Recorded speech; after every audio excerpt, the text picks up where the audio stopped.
ಪ್ರಿಯ ವಿದ್ಯಾರ್ಥಿಗಳೇ, ಇಂದಿನ ಈ ಒಂದು ತರಗತಿಯಲ್ಲಿ ಭಾರತ ದೇಶದಲ್ಲಿ ದ್ವಿಸದನ ಹೊಂದಿದ ರಾಜ್ಯಗಳ ಸಂಖ್ಯೆ ನಾವು 6 ಅಂತಕ್ಕಂಥ ಅಧ್ಯಯನ ಮಾಡ್ತೀವಿ. ಹಾಗಾದ್ರೆ ಆ 6 ರಾಜ್ಯಗಳನ್ನ ಯಾವ ಒಂದು ಸಿಂಪಲ್ ಟ್ರಿಕ್ಸ್ ಮುಖಾಂತರ ನಾವು ನೆನಪಿಟ್ಟುಕೊಳ್ಳಲು ಪ್ರಯತ್ನವನ್ನು ಮಾಡೋಣ. ಹೀಗಾಗಿ ಯಾವ ಕೋಡನ್ನು ಯೂಸ್ ಮಾಡಬೇಕು ಅಂತ ಇಲ್ಲಿ ಅಭಿ ಮತ್ತು ಉಮಾಕತೆ ಅಂತಕ್ಕಂಥ ನೆನಪಿಟ್ರ ನಮ್ಗೆ 6 ರಾಜ್ಯಗಳನ್ನ ನೆನಪಿಡಲು ಸಾಧ್ಯ ಆಗುತ್ತದೆ. ಯಾವ ರೀತಿಯಾಗಿ ನೋಡ್ರಿ, ಅಂದ್ರೆ ಇಲ್ಲಿ ಅಂದ್ರೆ ಆಂಧ್ರ ಪ್ರದೇಶ, ಅಂದ್ರೆ ಆಂಧ್ರ ಪ್ರದೇಶ.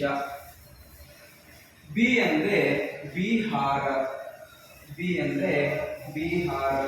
ಹೂ ಅಂದ್ರೆ ಉತ್ತರ ಪ್ರದೇಶ, ಹೂ ಅಂದ್ರೆ ಉತ್ತರ ಪ್ರದೇಶ.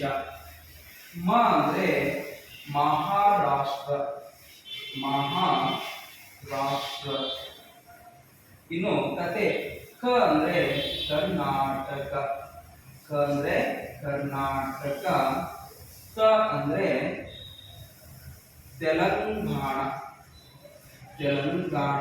ಹೀಗೆ ಅಭಿ ಮತ್ತು ಉಮಾಕತೆ ನೆನಪಿಟ್ರ ಭಾರತದ ದ್ವಿಸದನ ರಾಜ್ಯಗಳ ಸಂಖ್ಯೆ 6 ಈ ಒಂದು ಸಿಂಪಲ್ ಟ್ರಿಕ್ಸ್ ಮುಖಾಂತರ ನಾವು ನೆನಪಿಟ್ಟುಕೊಳ್ಳಲು ತುಂಬಾ ಅನುಕೂಲವಾಗುತ್ತದೆ. ಓಕೆ, ಮುಂದಿನ ಟ್ರಿಕ್ಸ್ಗೆ ಮುಂದಿನ ತರಗತಿಯಲ್ಲಿ ಮೀಟ್ ಆಗೋಣ.